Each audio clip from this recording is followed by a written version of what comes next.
পুজো তো চলে গেল, তোমাদের কার কার আমার মতো হেয়ার ফলের সমস্যা আছে? তো চলো আজকে একটা টিপস শেয়ার করি, সিল্ক অ্যান্ড শাইনি হেয়ার পুজোর সময় কার না চাই। তো আজকের ব্লগটাই রইল তোমাদের জন্য একটা স্পেশাল টিপস, তার জন্য ওটা ব্লগটা দেখতে হবে। তো hello everyone, welcome to my blog. তো আজকে হচ্ছে ডে 7। তো আজকে সকাল সকাল উঠে পড়েছি, দিয়ে মা বানিয়ে দিল 1 কাপ চা, আর আমি ভাবলাম চায়ের সাথে একটু চিড়ে ভাজা যাক। এই চিড়ে ভাজার রেসিপিটা খুবই সিম্পল আর খেতে দারুণ হয়, তোমরা ট্রাই করতে পারো। একটা কড়াই নেবে, তেল দেবে আর একটু আদা বাটা দেবে, আর দেবে একটু নুন। বাস ভালোভাবে ভেজে নেবে যতক্ষণ না একটু দেখতে পাচ্ছ চিড়েটা কুরকুরের মতো হয়ে যাচ্ছে।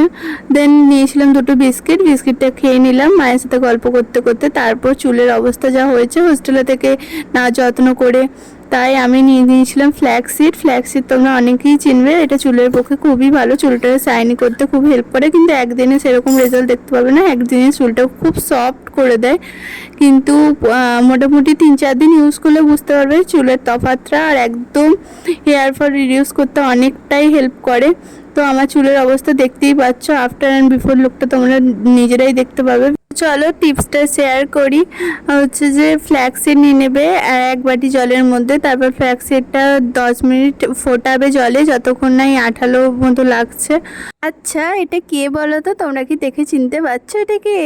তো যদি চিনতে পারো কমেন্টে জানিও। এখনকার ছবির সাথে তার কি কোনো মিল আছে?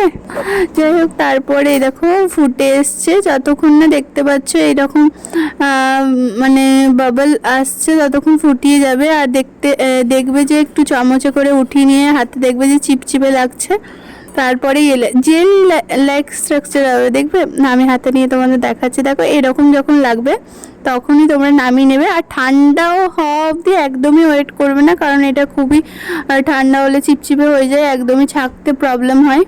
গরম অবস্থাতেই ছেঁকে নেওয়ার চেষ্টা করবে, কারণ একটু যদি ঠান্ডা হতে দাও তখন ছাকা যাবে না, তখন আবার আমার কমেন্ট বক্সে এসে বলবে যে ছাকা যায়নি। আগে এরকম প্রবলেম দেখা দিয়েছে, আমি যখন ইউটিউবে এই ব্লগটা শেয়ার করেছিলাম তো অনেকজনই বলেছিল যে না প্রবলেম হচ্ছে। আমি তো প্রথমেই বললাম গরম অবস্থায় ছেঁকে নেবে, নাহলে খুবই প্রবলেম হবে।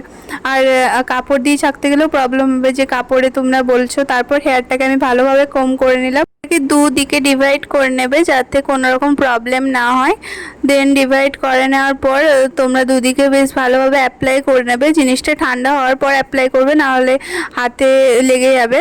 তো ঠান্ডা হওয়ার পরও দেখবে জেল লাইক থাকবে, কিন্তু ছাকার টাইমে গরম গরম ছেঁকে নেবে, নাহলে পরে প্রবলেম হবে।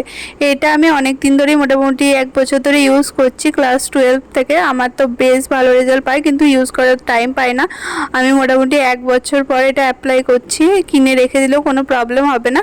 এই ফ্ল্যাক্সিডটা তোমরা অনেক টাইমে খেতেও পারো, তোমরা অনেকে হয়তো খাও, কিন্তু আমি আজ অবধি মানে ট্রাই করিনি খাওয়ার, কারণ আমার অতটাও ভালো লাগে না ড্রাই রোস্ট করে খেতে।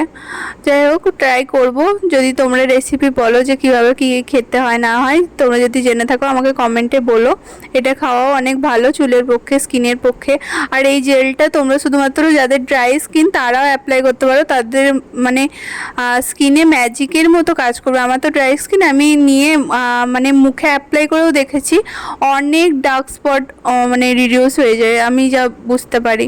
আর অনেক স্কিনটা সফট হয়ে যায়, মানে তোমরা যদি প্রত্যেক দিন একটু গরম করে মুখে লাগাও, মানে জেলটা খুব কাজ করে। তোমরা একবার ট্রাই করে দেখো, তারপর আমার ব্লগে এসে বলো।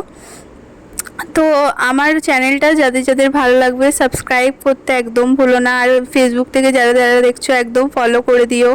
আর ফেসবুকে চ্যানেলের নাম আছে ঈশা মিশ্রা, আর হচ্ছে ইউটিউবের চ্যানেলের নাম তোমরা সবাই জানো। তারপর আমি এখানে একটু হাওয়াতে শোকাতে বসে পড়েছিলাম।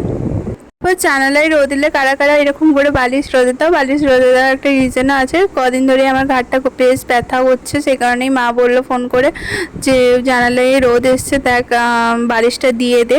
বালিশটা রোদে দিলে নাকি ঘাড়ে ব্যথা কমে যায়, অনেক রকম ধারণা। কিন্তু তারপরে আমি রান্না করতে চলে গেছিলাম আজকে, যেহেতু মা মানে বলেছিল যে একটু রান্নাটা করে নিবি, মা অনেকটাই বিজি ছিল, তাই ভাতটা বসিয়ে দিয়েছিল। ভাতটা এখানে ফুটে গেছে, তো দেখতেই পাচ্ছ ভাতের জল একদম কম, তাই আমি জল দিয়ে দেবো একটু ভাতে। তো এক হাতে মানে ফোনটা ধরে ভিডিও করা যে কতটা চাপে, তোমরা যারা যারা করো তারাই জানবে। না আমার তো খুবই প্রবলেম হয়, তোমাদের কার কার প্রবলেম হয় জানিও। আমার স্ট্যান্ডটা তো পিজি থেকে বাড়িতে আনা হয়নি, আর বাড়ি থেকে পিজিতে নিতে গেলেও প্রবলেম হয়, তো প্রতিবার আনা সম্ভব হয় না। যাই হোক, তারপর আমি স্নান করতে চলে গেছিলাম। স্নান টান করে পুজো দিয়ে দেখতেই পাচ্ছ চুলটা কতটা সফট লাগছে, এখন ভিজে আছে বলে হয়তো বুঝতে পারছো না। আচ্ছা, ভিডিওটা দেখে যারা যারা ট্রাই করবে তারা তারা কমেন্টে এসে রেজাল্টটা জানিয়ে যেহেতু, যাতে আরও ভিউয়ার্সদের মানে অ্যাপ্লাই করতে কোনো প্রবলেম না হয়। তারপর হাওয়াতে চুলটা শুকিয়ে তারপর আবার রান্নার দিকে চলে গেছিলাম, দেখতেই পাচ্ছ। তো মা পুরো সবজিগুলো কেটে দিয়ে চলে গেছিলো, মানে ঢ্যাঁড়সগুলো। তো ওইগুলোই ভেজে নেবো। তোমরা দেখতেই পাচ্ছ ঢ্যাঁড়স ভাজা খেতে কার কার ভালো লাগে তোমরা কমেন্টে জানিও। আমার তো বেশ ভালো লাগে গরম ভাতে ঢ্যাঁড়স ভাজা, সত্যি খুব সুন্দর লাগে। আমি তো মানে পিজিতে থাকাকালীন মানে এইসব বাজার টাজার করে আনতে পারি না, সেই কারণে ওখানে করা হয় না, কিন্তু বাড়িতে থাকলে এরকম করা হয়। আজকে যেহেতু মা নেই তো আমাকেই রান্নাটা করতে হচ্ছে, নাহলে মা তো প্রত্যেক দিন রান্না করেই পরে বেরোয়। আচ্ছা, তোমরা কারা কারা আমার মতো রান্না জানতে না বা হোস্টেল বা পিজিতে গিয়ে পরেই রান্না শিখেছো মজবুরিতে, তারা তারা কমেন্টে জানিও। আমি তো কিচ্ছু পারতাম না, সব শিখেছি আমি বর্ষার কাছে, মায়ের কাছে কিছু কিছু শিখেছি। ফোন টোন করে অনেক কিছু জিজ্ঞেস করতাম, মা এটা কী করে হয় ওটা কী করে হয়, মা বলে বলে দিত, তারপর আমি করতাম। তো ঢেঁড়সটা ভেজে ভাতটা খেতে বসে পড়েছিলাম। তো ভাত বেড়ে নিয়েছিলাম, ভাত ভেজ ডাল আর এখানে ঢেঁড়স ভাজা ছিল, ডিমও ছিল, কিন্তু ডিমটা আজকে আমি খাইনি, কেন জানি না, আমার আজকে ডিম খেতে একদমই পছন্দ হচ্ছিল না। তারপর দেখতে পাচ্ছ চুলটা একদম ক্লিপ দিয়ে এঁটে নিয়েছি ভাত খাওয়ার সময় যাতে নেমে না যায়। তারপর ভাত খাওয়ার পর আমার এত ঘুম আসছিল যে আমি একদম ঘুমিয়ে গেছিলাম। ঘুমিয়ে পর মা যখন ফোন করলো তখন উঠেছিলাম। তারপর মা আর আমি সন্ধ্যাবেলা একটু বেরিয়েছিলাম বাজারের দিকে। তো পুজোর শপিং তোমাদের কতটা কি কমপ্লিট হলো জানিও। আমাদের তো এই মোটামুটি শুরু হচ্ছে। অনলাইন থেকে অনেকগুলোই ড্রেস অর্ডার দেওয়া হয়েছে, ওগুলো কিছু কিছু এসছে কিছু কিছু আসেনি, সব আসুক তারপর পুজো হল শেয়ার করব যে কি কি জামা নেওয়া হয়েছে না নেওয়া হয়েছে। তোমাদের কটা কি জামা হলো কমেন্টে জানিও। তারপর এখানে বেশ মানে কোন দিন কি কুর্তি টুর্তি পরবো সেগুলো দেখছিলাম। কুর্তি খুব একটা ভালো ছিল না কালেকশন, কিন্তু ঘরে পরার জন্য 2-3টে কুর্তি নিয়ে নিয়েছিলাম, যে কলেজ আসা যাওয়ার জন্য বেশ ভালো। তারপর লস্যি খেতে চলে গেছিলাম। মা ওখানে নিয়েছিল লস্যি আর আমি নিয়েছিলাম একটা কোল্ড কফি। তো 10 টাকা করে দাম নিয়েছিল, বেশ সুন্দর খেতে। এখানে তো তোমরা অনেকেই খেয়েছো আই থিঙ্ক, তো তোমাদের লোকেশনটা আমি বলে দেবো, এখান থেকে একবার ট্রাই করতে ভুলো না। এখানে খুব সুন্দর বানায়, কিন্তু লস্যিটা ছিল খুব মিষ্টি, আমার অতটাও ভালো লাগেনি। আমার মতো মানুষ যদি মিষ্টি বলে তাহলে জানবেন অনেক মিষ্টি, কারণ আমি বেসিক্যালি মিষ্টি খেতে খুব পছন্দ করি। তারপর আমরা ওখান থেকে দেখার পর একটা লোকাল দোকানেও ঢুকেছিলাম। তারপর ভিমার্টে ঢুকতেই বললো যে বয়েজ কালেকশন অনেক সুন্দর সুন্দর ছিল, কিন্তু গার্লস কালেকশন অনেক বাজে ছিল, তাই ভিডিও করিও নি। আর ওখানে ভিডিও অ্যালাউ ছিল না, একজন স্টাফ বলছিল, কিন্তু আগের বারে যখন গেছিলাম ভিমার্টে ভিডিও অ্যালাউ ছিল। তারপর কিছু কিছু সেকেন্ড ফ্লোরে কালেকশন দেখছিলাম। পুজোর জন্য সেরকম কিচ্ছু ভাল লাগেনি, তাই নিয়েও নি। তো 2টো টি শার্ট নেওয়া হয়েছিল, এগুলো তোমাদের নেক্সট ব্লগে শেয়ার করব। তো তারপর মিষ্টি নিয়ে বাড়ি চলে এলাম।